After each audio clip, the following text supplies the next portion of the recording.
being here, and I ran out of time. So, Chairman, I yield back. Gentleman yields back. Chair, and I recognize the gentleman from Virginia, Mr. McGuire. Thank you, Mr. Chairman. Thank you to our witnesses and to all of our military and veterans here. We really appreciate what you're doing to keep our country safe. Thank you, Mr. Chairman. Just want to thank our witnesses and everybody for your service, and thank you for being here. Admiral, you talked about using AI to make decisions, and without getting into anything classified, what are some of the examples of things that you would use AI to make decisions for?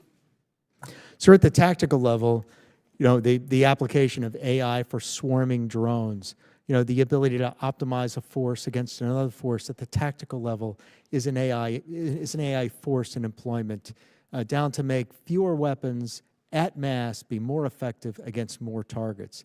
At the operational level, as you're linking joint function, command and control, intelligence, information, movement maneuver, fires, sustainment, protection, and security, the ability to link those so that you are optimizing the force, so that a fires decision also leads to the right kind of sustainment decision for reload, and making those processes that can sometimes be in a stovepipe as accurate as possible is also one of the ways in which we're employing AI. And then at the strategic level, to understand, given the sensitive intelligence, the behavior on the battlefield, to better understand the adversary's strategy, what their next moves are, the second, the third, and the fourth move. So at all three levels, tactical, operational, and strategic, the employment of small AI and machine learning models at the tactical level, LLMs and agentic models, so that every decision is AI enhanced, so that machines are making the kind of mathematical decisions that machines can make, and humans are making the kind of decisions that we must. Maybe more accurate. Yes. Mr. No, we've heard significant autonomous and unmanned systems requirements for the Indo-Pacific theater. What is your mechanism for ensuring that DoW acquisition and policy strategies are actually aligned with those operational needs? Congressman, as you know, reforming our acquisition system is a priority for Secretary Hegseth. This is an issue that policy works closely with our colleagues at Acquisition and Sustainment, and we'll continue to do so to make sure we have the best acquisition system possible.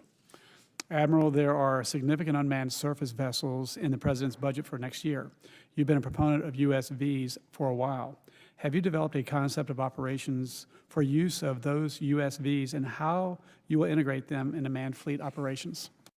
We have, sir, and I'd like to give you more detail in a closed session. Sounds good. And then, Admiral Papiro, during your appearance last year, we talked about how small modular reactors might transform the ability to deliver energy to our forces and across your AOR.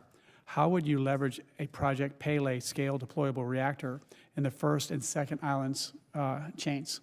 Sir, this availability of power would potentially supersede our need for fuel.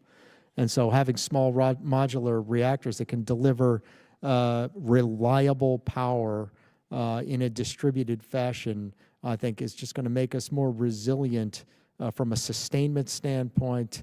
It's going to drive down our costs. It's going to drive down our fuel costs, and then the cost of what it takes to gain the battle space to move that fuel. And so, I'm strongly supportive for these measures. As a Navy SEAL veteran, I understand how effective a small, agile unit can be. Do you have what you need in Indo-PACOM? And if not, what can we do to help you? Well, I think I'll say this, is that I'm never satisfied with what we have, because the bill at the end is the loss of people, capability, money, and time, and conflict. But I will say that our 1313, or rather 1251 this year report, shows no unfunded requirements given the budget submission this year. And Admiral, could you describe how you view advanced and additive manufacturing being utilized through the PIR?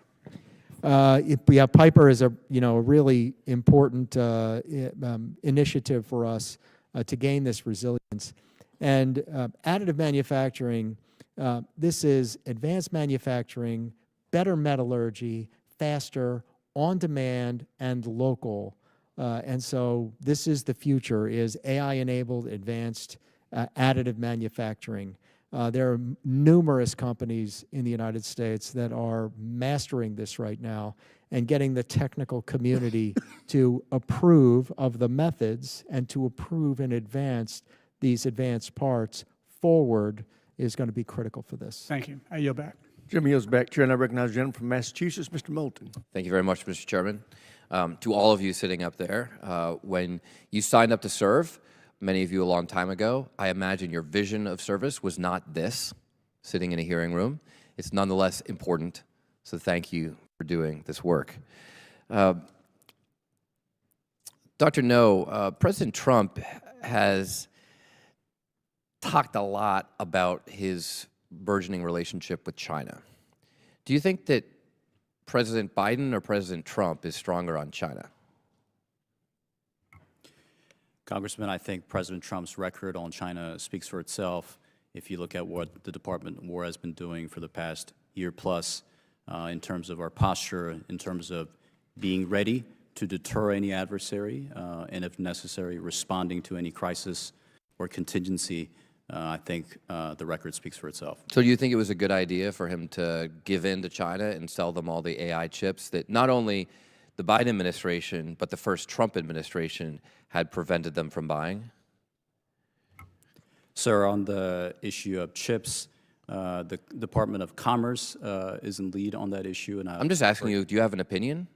I would refer your questions regarding chips to the Commerce Department. I can ask the Commerce Department. I'm asking your opinion. You are supposedly in charge of deterrence here. Do you think that was helpful for deterrence?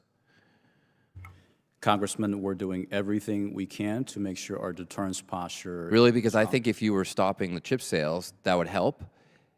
And I know there's a lot of bipartisan agreement on that. What about the fact that China is holding rare earth minerals over our head? They weren't doing that in the Biden administration. Do you think that's a helpful development? Congressman, we have very important discussions with our allies and partners on the issue of critical minerals and rare earths.